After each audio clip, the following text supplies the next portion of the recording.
मासिक शिवरात्रि भगवान शिव को समर्पित एक महत्वपूर्ण धार्मिक पर्व है। यह हर महीने के कृष्ण पक्ष की चतुर्दशी तिथि को मनाया जाता है। इस दिन भक्तगण भगवान शिव की विशेष पूजा अर्चना करते हैं और व्रत रखते हैं। इस दिन भगवान शिव की पूजा करने से उनकी विशेष कृपा प्राप्त होती है। माना जाता है कि इस दिन की गई पूजा से लोगों की सभी मनोकामनाएं पूर्ण हो जाती हैं। मासिक शिवरात्रि के व्रत से पापों का नाश होता है और लोगों को मोक्ष की प्राप्ति होती है। ये पर्व जीवन में सुख शांति लाता है। सभी को जय मां कंजक चैनल की तरफ से पौष मास की मासिक शिवरात्रि व्रत की हार्दिक शुभकामनाएं। आज के वीडियो में आप श्रवण करेंगे मासिक शिवरात्रि व्रत की कथा। लोमस जी कहते हैं, ब्रह्मा जी ने जब संपूर्ण जगत की सृष्टि की तब राशियों से कालचक्र उत्पन्न हुआ। उस कालचक्र में सब कार्यों की सिद्धि के लिए 12 राशियां और 27 नक्षत्र मुख्य हैं। इन 12 राशियों और 27 नक्षत्रों के साथ क्रीड़ा करता हुआ कालचक्र सहित काल जगत को उत्पन्न करता है।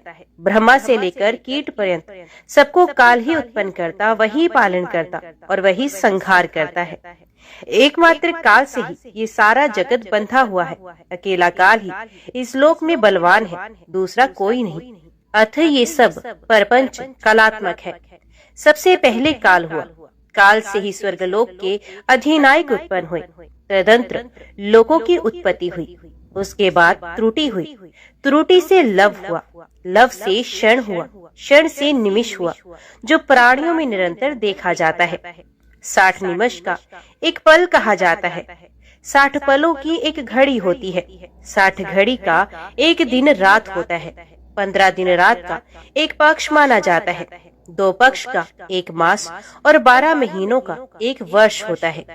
काल को जानने की इच्छा रखने वाले बुद्धिमान पुरुषों को इन सब बातों का ज्ञान रखना चाहिए।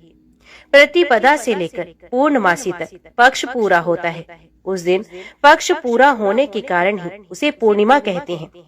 जिस तिथि को पूर्ण चंद्रमा का उदय होता है वे पूर्णमासी देवताओं को प्रिय है, तथा जिस तिथि को चंद्रमा लुप्त हो जाते हैं उसे विद्वानों ने अमावस्या कहा है। अग्निश्वास आदि पितरों को वे अधिक प्रिय है। ये 30 दिन पुण्य काल से संयुक्त होते हैं। इनमें जो विशेषता है उसे आप लोग सुने। योगों में व्यतिपात, नक्षत्रों में श्रवण, तिथियों में अमावस्या और पूर्णिमा तथा संक्रांति काल, ये सब दान क्रम में पवित्र माने गए हैं। भगवान शंकर को अष्टमी प्रिय है, गणेश जी को चतुर्थी, नागराज को पंचमी, कुमार कार्तिकेय को षष्ठी, सूर्य देव को सप्तमी, दुर्गा जी को नवमी, ब्रह्मा जी को दशमी, रुद्रदेव को एकादशी, भगवान विष्णु को द्वादशी, कामदेव को त्रयोदशी तथा भगवान शंकर को चतुर्दशी विशेष प्रिय है। कृष्ण पक्ष में जो चतुर्दशी अर्धरात्रि व्यापनी हो उसमें सबको उपवास करना चाहिए। वे भगवान शिव का सायुज्य प्रदान करने वाली है। वही शिवरात्रि के नाम से विख्यात है। वह सब पापों का नाश करने वाली है। इसी विषय में एक प्राचीन इतिहास का उदाहरण दिया करते हैं। पूर्व काल में एक विधवा ब्राह्मणी थी जिसकी प्रकृति बड़ी चंचल थी। वे कामभोग में आसक्त रहती थी। अतः किसी कामी चांडाल के साथ उसका संबंध हो गया। उसके गर्भ से दुरात्मा चांडाल की एक पुत्र हुआ जिसका नाम दुस्सह था। दुस्सह बड़ा ही दुष्ट आत्मा था। वे सब धर्मों के विपरीत ही आचरण करता था। महान पाप पूर्ण प्रयोगों के द्वारा वे सदा नए नए पाप प्रारंभ करता था। वे ज्वारी, शराबी, चोर, गुर स्त्रीगामी, बधिक, दुष्ट आत्मा तथा चांडालोचित कर्म करने वाला था। एक दिन वे अधर्मी मन में कोई बुरी वृत्ति लेकर ही किसी शिवालय में गया। उस दिन शिवरात्रि थी। वे रात में भगवान शिव के पास उपवास पूर्वक रहा और वहाँ पास ही देवात्य होती हुई शिव शास्त्र की कथा सुनता रहा। वहाँ उसे लिंग स्वरूप भगवान शिव का दर्शन हुआ। दुष्ट होते हुए भी उसने एक रात व्रत किया और शिवरात्रि में जागता रहा। उसी शुभ क्रम के परिणाम से उसने पुण्य योनि प्राप्त करके बहुत वर्षों तक पुण्यात्माओं के लोक में सुख भोग किया। तदंतर वे राजा चित्रांगद का पुत्र हुआ। उसमें राज राजेश्वरों के लक्षण थे। वहाँ वे विचित्र वीर्य के नाम से प्रसिद्ध हुआ। उसका रूप बहुत सुंदर था। उसे सुंदरी स्त्रियां प्यार करती थी। उसने बहुत बड़ा राज्य प्राप्त करके भी अपने मन में अहंकार नहीं आने दिया। भगवान शिव की भक्ति करते हुए वे सदा शिव धर्म के पालन में ही तत्पर रहता। शिव संबंधी शास्त्रों को मान्यता देकर वे उन्हीं के अनुसार शिव जी की पूजा किया करता था। भगवान शिव के समीप यत्न पूर्वक रात्रि में जागरण करके भगवान शिव की गाथा का गान करता और रोमांचित होकर नेत्रों से आनंद के अश्रु बहाया करता था। भगवान शिव की कथा सुनने से उसमें प्रेम के सभी लक्षण प्रकट हो जाते थे। उसे देवाधिदेव शिव की प्रेम लक्षणा भक्ति प्राप्त हुई। भगवान शिव के ध्यान में निरंतर संलग्न रहने के कारण उसकी सारी आयु व्रत में ही बीती। भगवान शिव इस संसार में पशुओं, अज्ञानियों तथा ज्ञानी जनों के समान रूप से सुलभ है। अतः सुख की प्राप्ति के लिए एकमात्र सदा शिव का ही सेवन करना चाहिए। शिवरात्रि के उपवास से राजा को उत्तम ज्ञान प्राप्त हुआ। उस ज्ञान से सब प्राणियों में निरंतर संभाव का अनुभव हुआ। फिर एकमात्र भगवान सदाशिव ही सब भूतों के आत्मा रूप हैं। इस ज्ञान का साक्षात्कार हुआ। कहीं कोई भी ऐसी वस्तु नहीं है जो भगवान शिव से रहित हो। इस प्रकार उन्होंने अत्यंत दुर्लभ ज्ञान प्राप्त कर लिया। वे ज्ञान विज्ञ पुरुषों के लिए भी अत्यंत दुर्लभ है, फिर औरों की तो बात ही क्या है। राजा विचित्र वीर वे ज्ञान प्राप्त करके भगवान शिव के अत्यंत प्रिय भक्त हो गए। शिवरात्रि के उपवास से उन्होंने सायुज्य मुक्ति प्राप्त कर ली। उसी पुण्य के प्रभाव से उन्होंने शिवजी की लीला में योग देने के लिए शिवजी से ही दिव्य जन्म प्राप्त किया। दक्ष कन्या सती से जब शिवजी का वियोग हुआ तब उनके जटा फटकारने से शब्द से उन्हीं के मस्तक से जो वीरभद्र नामक वीर उत्पन्न हुआ, वे राजा विचित्र वीर ही हैं। वही दक्ष यज्ञ का विनाश करने वाला हुआ। इसी प्रकार अन्य बहुत से मनुष्य भी शिवरात्रि व्रत के प्रभाव से पूर्व काल में सिद्धि प्राप्त कर चुके हैं। राजा भरत आदि तथा मंधाता धुंधुमार और हरिश्चंद्र आदि नरेश भी इस विचित्र वीर द्वारा किए हुए उत्तम शिवरात्रि व्रत का अनुष्ठान करके ही सिद्धि को प्राप्त हुए हैं। इन सबके अतिरिक्त भी बहुत से कुल इस श्रेष्ठ व्रत के द्वारा तारे गए हैं, जिनकी गणना या वर्णन करना असंभव है। देवाधिदेव जगदीश्वर शिव ने अपने वीरभद्र आदि असंख्य गणों के साथ कैलाश में राज्य किया है। वहाँ भगवान रुद्र के साथ ऋषि और इंद्रादि देवता भी सेवा में उपस्थित रहते हैं। ब्रह्मा जी उनकी स्तुति करते रहते हैं। भगवान विष्णु आज्ञा पालक सेवक की भांति खड़े होते हैं। इंद्र सब देवताओं के साथ सेवा धर्म का पालन करते हैं। चंद्रमा भगवान के मस्तक पर छत्र धारण करते हैं और वायुदेव चंवर डुलाते हैं। साक्षात अग्निदेव ही सदा उनके रसोइया बने रहते हैं। स्वर्गवासी गंधर्व उनके दरबार में गीत गाते और स्तुति पाठ करते हैं। इस प्रकार भगवान महेश्वर कैलाश पर्वत पर अपने प्रतापी पुत्र गणेश और कार्तिकेय आदि के साथ तथा महारानी गिरिराज नंदिनी उमा के साथ महान पराक्रम का परिचय देते हुए राज्य करते हैं। ओम नमः शिवाय। हर हर महादेव। अभी श्रवण कीजिए दूसरी कथा। सूत जी कहते हैं, एक समय दशरार देश के राजा वज्रबाहु की पत्नी सुमति अपने नवजात शिशु के साथ असाध्य रोग की शिकार हो गई थी। इसलिए दुष्ट बुद्धि राजा ने उसे वन में त्याग दिया। वहाँ अनेक प्रकार के कष्ट भोगती हुई वे यत्न पूर्वक आगे बढ़ने लगी। बहुत दूर जाने पर उसने वैश्यों का एक नगर देखा, जिसमें बहुत से स्त्री पुरुष निवास करते थे। उस नगर का रक्षक एक बहुत बड़ा महाजन वैश्य था, जो पद्माकार के नाम से प्रसिद्ध था। वे दूसरे कुबेर के समान धनवान था। उस वैश्यराज के घर में सेवा टहल का कार्य करने वाली कोई दासी उधर ही आ रही थी। वे दूर से ही राजपत्नी को देखकर उनके समीप आई। उसने रानी को देखते ही उसका सारा हाल जान लिया। वे पुत्र सहित अत्यंत कष्ट भोग रही थी। दासी ने अपने स्वामी को उस स्त्री का दर्शन कराया। वैश्यराज ने रोगी पुत्र के साथ स्वयं भी रोग से पीड़ित हुई राजपत्नी को एकांत में बुलाकर उसका सब वृत्तांत पूछा और सब बात जान लेने पर अपने घर के पास ही एकांत गृह में उसे ठहराया। अन्न, वस्त्र, जल और शैया आदि का प्रबंध करके वैश्य ने माता के समान उसका आदर किया। उस घर में सुरक्षित होकर निवास करती हुई राजपत्नी के वर्ण और यक्ष्मा आदि रोगों की शांति नहीं हुई। कुछ ही दिनों में रानी का पुत्र घाव से पीड़ित होकर वैद्यों की चिकित्सा शक्ति से परे जा पहुंचा और मृत्यु को प्राप्त हो गया। पुत्र के मरने पर रानी महान शोक से ग्रस्त होकर मूर्छित हो गई और टूटी हुई लता के समान धरती पर गिर पड़ी। फिर सचेत होने पर वैश्यों की स्त्रियों ने उसे बहुत समझाया, तथापि वे अत्यंत दुखित हो विलाप करने लगी। हाय पुत्र, बंधु बांधवों से त्यागी हुई अपनी इस दीन एवं अनाथ माता को छोड़कर तुम कहाँ चले गए? जब इस प्रकार विलाप कर रही थी, उसी समय ऋषभ नाम से प्रसिद्ध शिव योगी वहां पहुंचे। वैश्यराज ने अर्घ्य देकर उनका सत्कार किया। पश्चात वे शोकग्रस्त राजपत्नी रानी के समीप जाकर इस प्रकार बोले, बेटी, तुम इतनी क्यों रो रही हो? संसार में किसका जन्म हुआ है और कौन मृत्यु को प्राप्त हुआ है? ये शरीर आदि जल के फेन के समान क्षण भंगुर है। कभी इनकी प्रीति का भ्रम होता है, कभी ये शांत हो जाते हैं और कभी पुनः इनकी स्थिति होती है। अतः फेन के समान इस शरीर की मृत्यु होने पर विद्वान पुरुष शोक नहीं करते।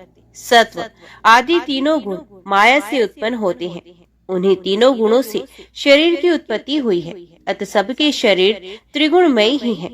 सत्व गुण की अधिकता होने से जीव देव योनि को प्राप्त होता है। रजोगुण से मानव योनि में जन्म लेता है और तमोगुण की अधिकता से अपनी वासना के अनुसार वे पशु पक्षी आदि योनि में उत्पन्न होता है। वर्तमान संसार में जीव अपने कर्मों के बंधन से बंधकर बार बार ऐसे सुख दुखमय अवस्था को प्राप्त होता है जिसका अनुमान करना अत्यंत कठिन है। जिनकी आयु एक कल्प तक की मानी गई है, ऐसे देवताओं की स्थिति में भी उलट फेर होता रहता है। फिर जो अनेक प्रकार के रोगों से ग्रस्त हैं, ऐसे मानव देहधारी प्राणियों की तो बात ही क्या। कोई काल को ही इस शरीर में उत्पत्ति में कारण बताते हैं, तो कोई कर्म को और कोई गुणों को हेतु मानते हैं। वस्तुत काल, कर्म और गुण तीनों से ही शरीर का आधार हुआ है। ये पांच भौतिक शरीर उत्पन्न हो या मरे, इसे देखकर विद्वान पुरुष हर्ष और शोक न करे। जीव अव्यक्त से उत्पन्न होता है और अव्यक्त में ही लीन होता है। केवल मध्य काल में जल के बुलबुले की भांति व्यक्त सा प्रतीत होता है। जीव जब गर्भ में आता है, उसी समय उसकी मृत्यु निश्चित हो जाती है। वे दैववश जन्म लेकर जीवित रहता है अथवा जन्म लेते ही सहसा उसकी मृत्यु हो जाती है। कितने ही जीव गर्भ में ही नष्ट हो जाते हैं। कुछ जन्म लेने पर तत्काल मर जाते हैं, कुछ जवान होने पर मृत्यु को प्राप्त होते हैं, तो कुछ बुढ़ापे में परलोकगामी होते हैं। पहले का कर्म जैसा होता है वैसा ही शरीर जीव को प्राप्त होता है तथा वे कर्मों के अनुसार ही सुख दुख भोगता है। विधाता के अनुसार ललाट में लिखी हुई आयु, सुख दुख, विद्या और धन को लिए हुए जीव जन्म लेता है। कर्मों का उल्लंघन करना असंभव है। काल का भी अतिक्रमण करना किसी के लिए संभव नहीं। जगत के समस्त पदार्थ अनित्य हैं, इसलिए तुम्हें शोक नहीं करना चाहिए। स्वप्न के पदार्थों में नियम पूर्वक स्थिरता कहाँ है? इंद्रजाल में सच्चाई कहाँ है? शरद ऋतु के बादलों में चिरस्थायिता कहाँ है? और प्राणियों के शरीर में नित्यता कहाँ है? अब तक तुम्हारे 100 कोटि 10,000 जन्म व्यतीत हो चुके हैं। अब तुम ही बताओ, तुम किस किस की पुत्री हो, किस किस की माता हो और किस किस की पत्नी हो। ये शरीर 5 भूतों का बना हुआ है। ये त्वचा, रक्त और मांस से बंधा हुआ है। मेदा, मज्जा और हड्डियों का समूह है तथा मल मूत्र और कफ का भाजन है। मोह में पड़ी हुई नारी, ये जो तुम्हारे पास दूसरा शरीर तुम्हारे पुत्र का शव पड़ा हुआ है, इस अपने पुत्र को भी अपने शरीर से निकला हुआ मल समझकर तुम्हें शोक नहीं करना चाहिए। कोई पंडित भी अपनी तपस्या, विद्या, बुद्धि, मंत्र, औषधि तथा रसायन से मृत्यु का उल्लंघन नहीं कर सकता। सुमुखी, आज एक जीव की मृत्यु होती है तो कल दूसरे की। अतः इस अनित्य शरीर के लिए तुम्हें शोक नहीं करना चाहिए। मृत्यु सदा समीप ही रहती है। फिर बताओ, देहधारियों को क्या सुख है? अतः यदि तुम जन्म, बुढ़ापा और मृत्यु को जीतना चाहती हो तो मृत्यु को जीतने वाले सबके ईश्वर भगवान उमापति की शरण में जाओ। तभी तक मृत्यु का घोर भय है तथा जन्म और जरावस्था का भय है, जब तक कि जीव भगवान शिव के चरणारविंदों की शरण में नहीं जाता। अत्यंत भयंकर संसार में नाना प्रकार के दुखों का अनुभव करके मनुष्य का मन जब उसकी ओर से विरक्त हो जाता है, उस समय उसे भगवान महेश्वर का ध्यान करना चाहिए। जो मन से भगवान शिव के ध्यान रूपी रसामृत का पान करता है, उस पुरुष को फिर संसार की विषय रूपी मदिरा को पीने की तृष्णा नहीं होती है।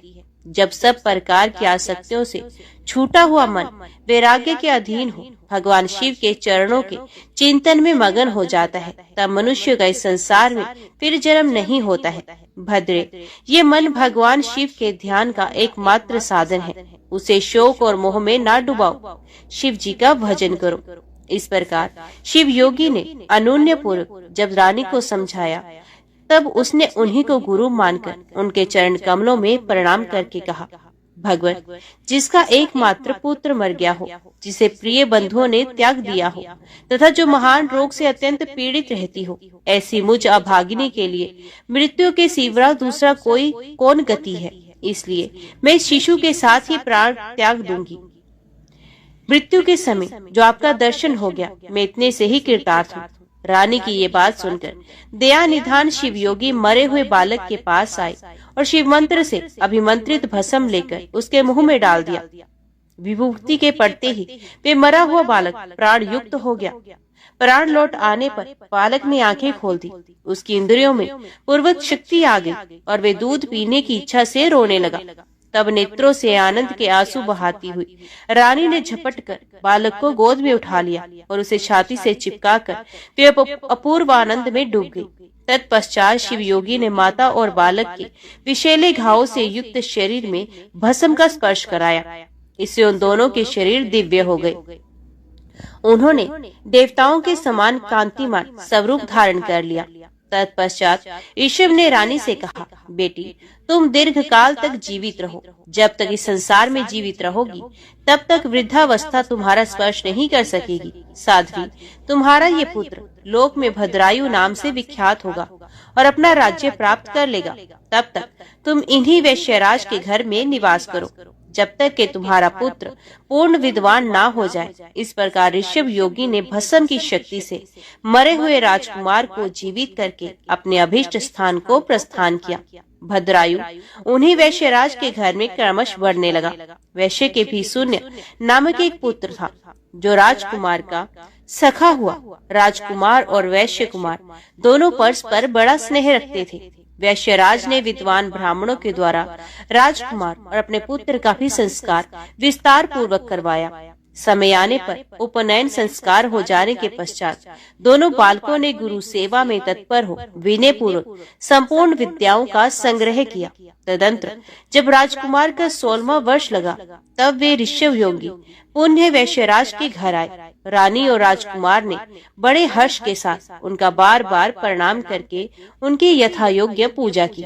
उन दोनों से पूजित होने पर योगीश्वर शिव योगी ने कहा, बेटा, तुम कुशल से तो होना, तुम्हारी माता को भी कोई कष्ट तो नहीं है ना? क्या तुमने सब विद्याओं का अध्ययन कर लिया? गुरुजनों की सेवा में सदा संलग्न रहते हो ना?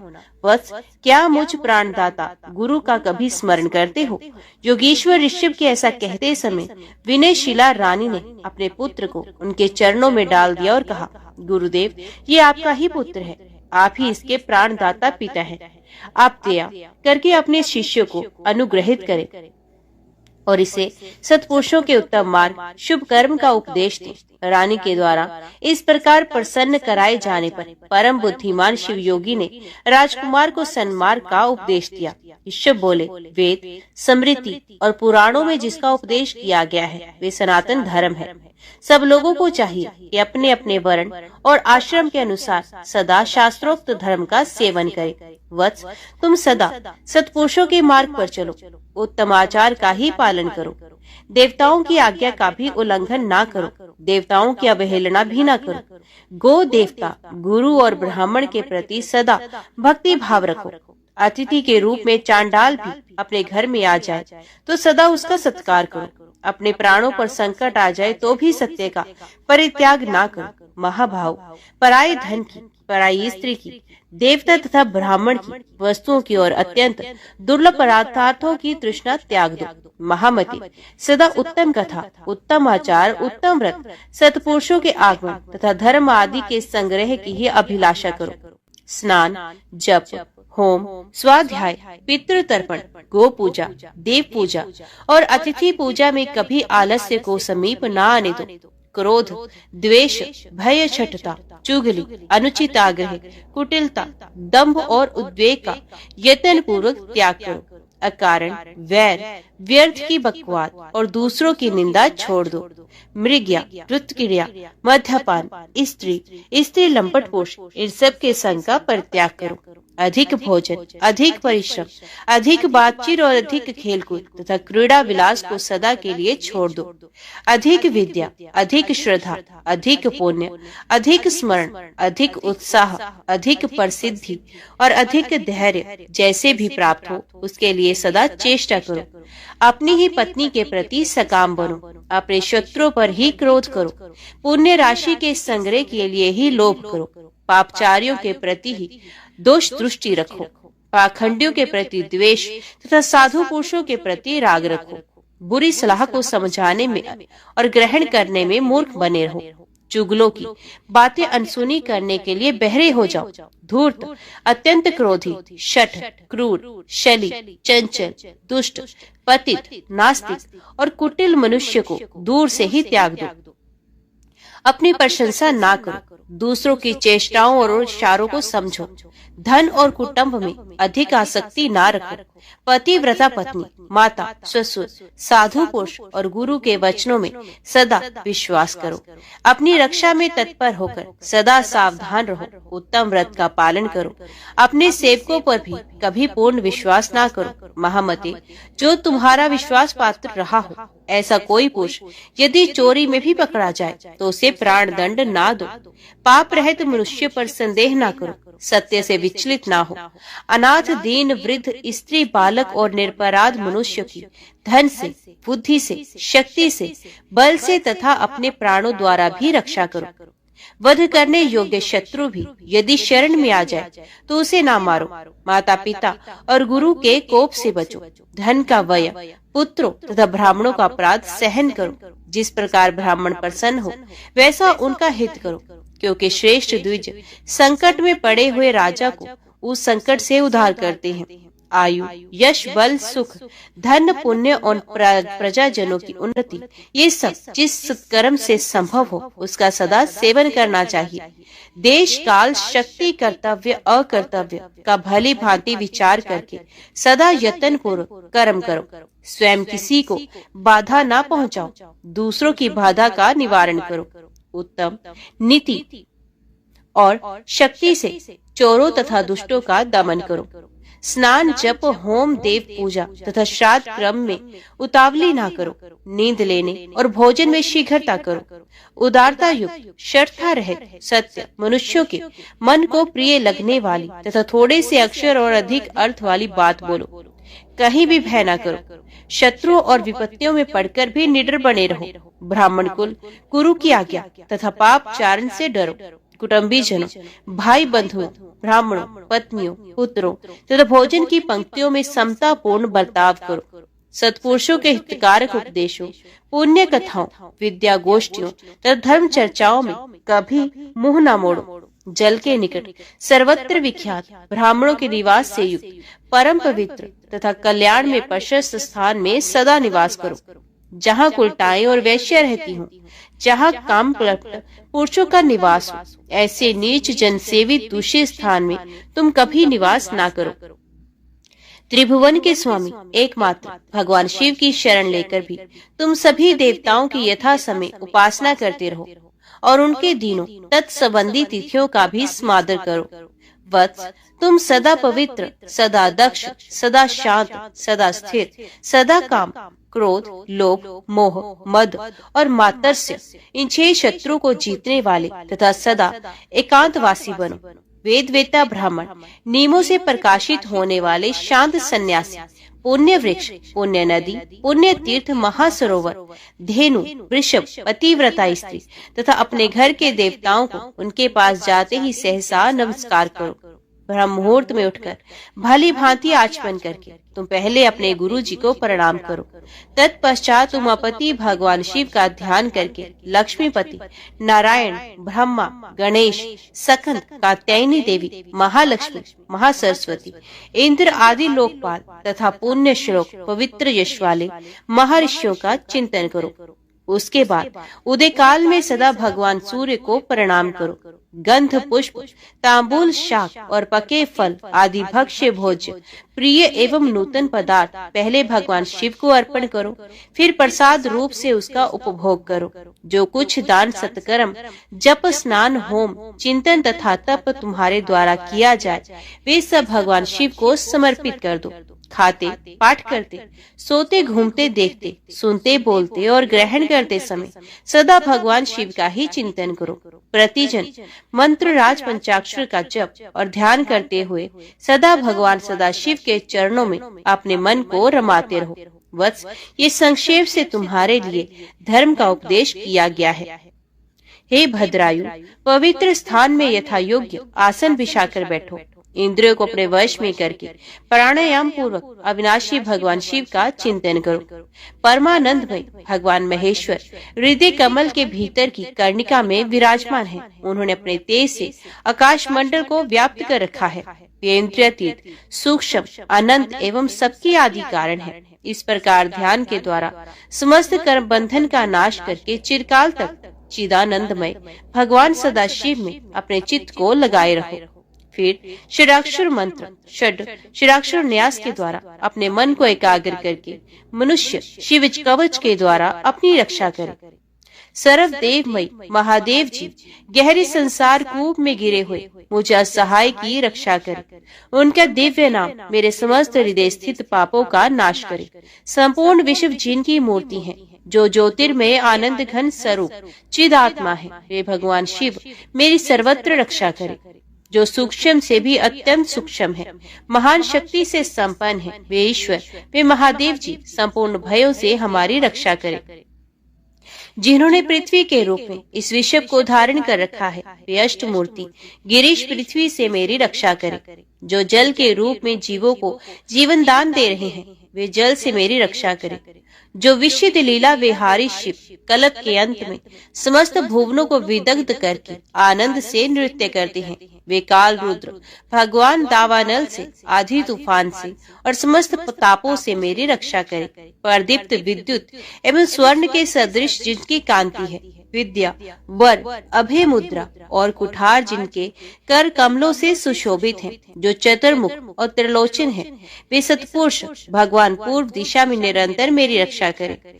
जो कुठार, वेद, अंकुश, पाश, शूल, कपाल, नगाड़ा और रुद्राक्ष की माला को धारण किए हुए हैं, जो चतुर्मुख हैं, वे नील रुचि त्रिनेत्र अघोर भगवान दक्षिण दिशा में मेरी रक्षा करे।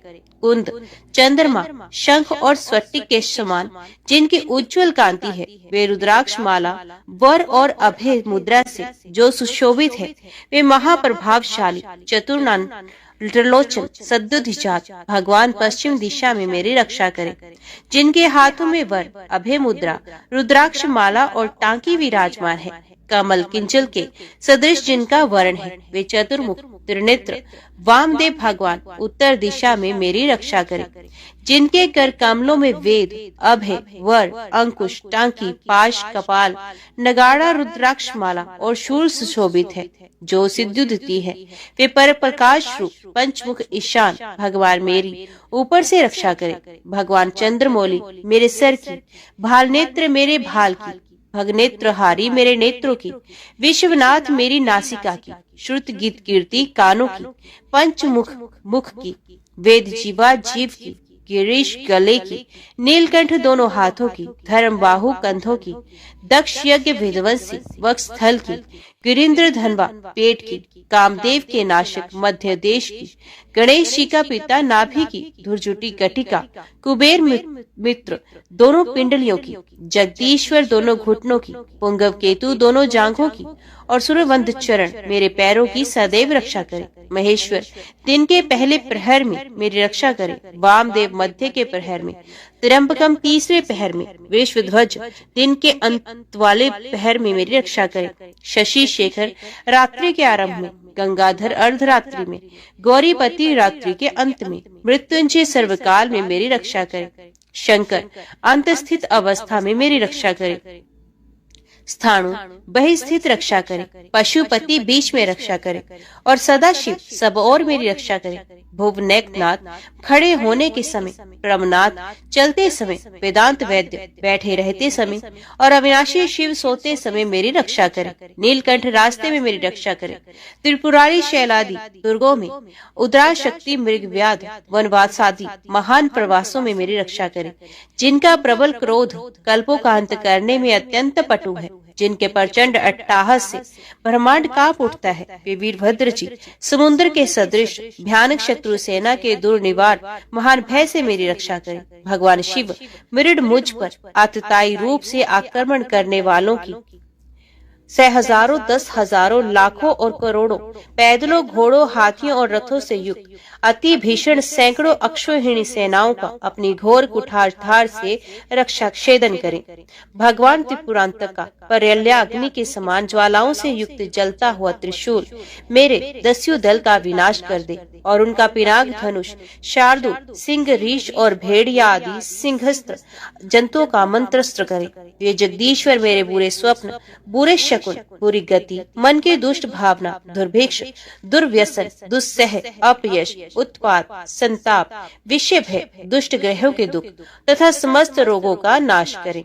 संपूर्ण तत्व जिनके स्वरूप है, जो संपूर्ण तत्वों में विचरण करने वाले, समस्त लोगों के एकमात्र कर्ता और संपूर्ण विश्व के एकमात्र भरण पोषण करने वाले हैं, जो अखिल विश्व के एक ही संहारकारी, सब लोगों के एकमात्र गुरु, समस्त संसार के एक ही साक्षी, संपूर्ण वेदों के गूढ़ तत्व, सबको वर देने वाले, समस्त पापों और पीड़ाओं का नाश करने वाले, सारे संसार को अभय देने वाले, सब लोगों के एकमात्र कल्याणकारी, चंद्रमा का मुकुट धारण करने वाले, अपने सनातन प्रकाश से प्रकाशित होने वाले, निर्गुण, उपमा रहित, निराकार, निराभास, निरामय, निष्प्रपंच, निष्कलंक, निर्द्वंद, निस्संग, निर्मल, गति शून्य, नित्य रूप, नित्य वैभव से संपन्न, अनुपम ऐश्वर्य से सुशोभित, आधार शून्य, नित्य, शुद्ध, बुद्ध, परिपूर्ण, सच्चिदानंद घन, अद्वितीय तथा परम शांत प्रकाश में तेज स्वरूप है। उन भगवान सदाशिव को नमस्कार है। हे महारुद्र, हे महारौद्र, भद्रावतार, तुक्तावग्नि विदारण, महाभैरव, काल भैरव, कल्पांत भैरव, कपाल मालाधारी, हे खटवांग, खड़ग ढाल पाश, अंकुश डमरू, शूल धनुष बाण, गदा शक्ति बिंधीपाल, तोमर मुशल मुदगर, पट्टिश परिग परिग, भूषंडी, परशु, शतघनी और चक्र आदि आयुधों के द्वारा भयंकर हजारों हाथों वाली, हे मुख दंष्ट्रकाल, विकट अट्टाहस, विस्वारित, ब्रह्मांड मंडल, नागेंद्र कुंडल, नागेंद्र वल्य, नागेंद्र चिरमधर, मृत्युंजय, त्र्यंबक, त्रिपुरांतक, विरूपाक्ष, विश्वेश्वर, विश्वरूप, विश्ववाहन, विधुभूषण और विश्वतोमुख, आपकी जय हो, आपकी जय हो। आप मेरी रक्षा कीजिए, रक्षा कीजिए। मेरे महामृत्यु भय को जला दीजिए, जला दीजिए। अपमृत्यु का नाश कीजिए, नाश कीजिए। बाहरी और भीतरी रोग भय को जड़ से मिटा दीजिए, जड़ से मिटा दीजिए। सर्प विष भय को शांत कीजिए, शांत कीजिए। चोर भय को मार डालिए, मार डालिए। मेरे काम, क्रोध, लोभ आदि भीतरी तथा इंद्रियों के और शरीर के द्वारा होने वाले पाप, कर्म रूपी बाहरी शत्रुओं का उच्चाटन कीजिए, उच्चाटन कीजिए। शूल के द्वारा विदारण कीजिए, विदारण कीजिए। कुठार के द्वारा काट डालिए, काट डालिए। खड़ग के द्वारा छेद डालिए, छेद डालिए। खटवान के द्वारा नाश कीजिए, नाश कीजिए। मुशल के द्वारा पीस डालिए, पीस डालिए। और बाणों के द्वारा बींध डालिए, बींध डालिए। आप मेरी हिंसा करने वाले राक्षसों को भय दिखाइए, भय दिखाइए। भूतों का विदारण कीजिए, विदारण कीजिए। कुष्मांड, बेताल, मारियों और ब्रह्म राक्षसों को संत्रस्त कीजिए, संत्रस्त कीजिए। मुझको अभय कीजिए, अभय कीजिए। मुझ डरे हुए को आश्वासन दीजिए, आश्वासन दीजिए। कीजिए, नरक भय से मेरा उद्धार कीजिए, उद्धार कीजिए। मुझे जीवन दान दीजिए, जीवन दान दीजिए। क्षुधा तृष्णा से मुझको अप्यायित कीजिए, अप्यायित कीजिए। आपकी जय हो, आपकी जय हो। मुझे दुखातुर को आनंदित कीजिए, आनंदित कीजिए। शिव कवच से मुझे आच्छादित कीजिए, आच्छादित कीजिए। त्र्यंबकम सदाशिव, आपको नमस्कार है, आपको नमस्कार है, आपको नमस्कार है। ओम नमः शिवाय, हर हर महादेव। इस प्रकार मैंने तुम्हें वरदायक शिव कवच का उपदेश किया है। ये सब बाधाओं को शांत करने वाला है तथा समस्त प्राणियों के लिए गोपनीय वस्तु है। जो मनुष्य इस उत्तम शिव कवच को सदा धारण करता है, उसे भगवान शंकर की कृपा से कहीं भी भय नहीं प्राप्त होता। जिसकी आयु क्षीण हो गई है, जो मरणासन है अथवा महान रोग से मृत प्राय हो रहा है, वे भी इस कवच को धारण करने से तत्काल सुखी होता है और दीर्घायु पाता है। वत्स, मेरे दिए हुए इस उत्तम शिव कवच को तुम श्रद्धा पूर्वक धारण करो, इससे तुम शीघ्र ही कल्याण के भागी होगे। ऐसा कहकर ऋषभ योगी ने उस राजकुमार को बड़ी भारी आवाज करने वाला एक शंख तथा शत्रुओं का नाश करने वाला खड्ग दिया। फिर भस्म को अभिमंत्रित करके राजकुमार के सब अंगों में लगाया और उसे 12,000 हाथियों का बल प्रदान किया। तदंतर योगी ने कहा, इस तलवार की धार बड़ी पैनी है, तुम जिसको एक बार इसे दिखा दोगे, उस शत्रु की तत्काल मृत्यु हो जाएगी तथा तुम्हारे जो शत्रु इस शंख की ध्वनि सुनेंगे, वे मूर्छित होकर गिर जाएंगे, अचेत होकर हथियार डाल देंगे। ये खड्ग और शंख दोनों ही दिव्य हैं। इनके प्रभाव से और भगवान शिव के कवच की महिमा से 12,000 हाथियों के समान महान बल से तथा भस्म धारण जनित शक्ति से तुम शत्रु सेना पर अवश्य विजय प्राप्त करोगे। पिता के सिंहासन को पाकर इस पृथ्वी की रक्षा करोगे। इस प्रकार माता सहित भद्रायु को भली भांति उपदेश करके उन दोनों से पूजित हो योगी बाबा इच्छा अनुसार चले गए। इधर मगध देश के राजा ने राजा वज्रबाहु को युद्ध में हराकर उनकी राजधानी को नष्ट भ्रष्ट कर दिया। उनकी स्त्रियों और गोधन आदि को हर लिया और वज्रबाहु को भी बलपूर्वक बांधकर रथ पर बैठाकर वे शत्रु लोग अपने नगर को ले गए। इस प्रकार राष्ट्र के विनाश का भयंकर कोलाहल होने पर बलवान राजकुमार भद्रायु ने ये समाचार सुना कि शत्रुओं ने मेरे पिता को बांध लिया है, मेरी माताओं को भी हर लिया है और दशरथ देश का राज्य भी नष्ट हो गया है। ये सुनकर राजकुमार भद्रायु सिंह की भांति गर्जना करने लगा। उसने शंख और खड्ग ले लिए, कवच पहना और घोड़े पर सवार हो वे शत्रु को जीतने की इच्छा से बड़े वेग से उस स्थान पर आया जहाँ मगध सेना भरी हुई थी। राजकुमार शीघ्र ही शत्रु की सेना में घुस गया और धनुष को कान तक खींचकर बाणों की वर्षा करने लगा। राजपुत्र के बाणों की मार खाकर शत्रु भी उस पर टूट पड़े और बड़े वेग से भयंकर बाणों द्वारा उसे घायल करने लगे। युद्धोन्मत्त शत्रु के अस्त्र शस्त्रों की वर्षा से आहत होकर भी धीर वीर राजकुमार रणभूमि में विचलित नहीं हुआ। ये शिव कवच से पूर्ण सुरक्षित था। मगध सैनिकों की अस्त्र वर्षा का सामना करते हुए भी वीरवर भद्रायु ने शत्रु सेना में प्रवेश करके बहुत से रथों, हाथियों और पैदल सैनिकों को शीघ्रता पूर्वक मार गिराया। रणभूमि में ही एक रथी को सारथी सहित मारकर राजकुमार ने उस रथ पर अधिकार कर लिया और अपने मित्र वैश्य कुमार को सारथी बनाकर युद्ध में विचरण करने लगा। ऐसा जान पड़ता था मानो मृगों के झुंड में कोई सिंह भ्रमण कर रहा है। तब शत्रु सेना ने सभी बलवान सेनापति अपने धनुष उठाए, क्रोध में भरकर केवल उसी की ओर दौड़ पड़े। ये देख राजकुमार भद्रायु उन आक्रमणकारियों के सामने अपना भयंकर खड्ग उठाए उन्हें अपना पराक्रम दिखलाने के लिए आगे बढ़ा। चमकती हुई विकराल तलवार को देखते ही सब सेनापति सहसा उसके प्रभाव से प्रतिहत हो प्राणों से हाथ धो बैठे। उस रणभूमि में जो सैनिक उस चमचमाती हुई तलवार को देख लेते थे, उन सबकी तत्काल मृत्यु हो जाती थी। तदंतर भद्रायु ने शत्रु की संपूर्ण सेना का नाश करके अतिशय गर्जना करने वाले उस महाशंख को बजाया। तो शंख ध्वनि के सुनते ही सब शत्रु मूर्छित होकर पृथ्वी पर गिर पड़े। अचेत होकर पृथ्वी पर पड़े हुए शास्त्रहीन सैनिकों को मृत्यु तुल्य मानकर धर्मशास्त्र के ज्ञाता राजकुमार ने उनका वध नहीं किया। अपने बंधे हुए पिता को बंधन मुक्त करके शत्रु के वश में पड़ी हुई अपनी माताओं को भी राजकुमार ने छुड़वा लिया।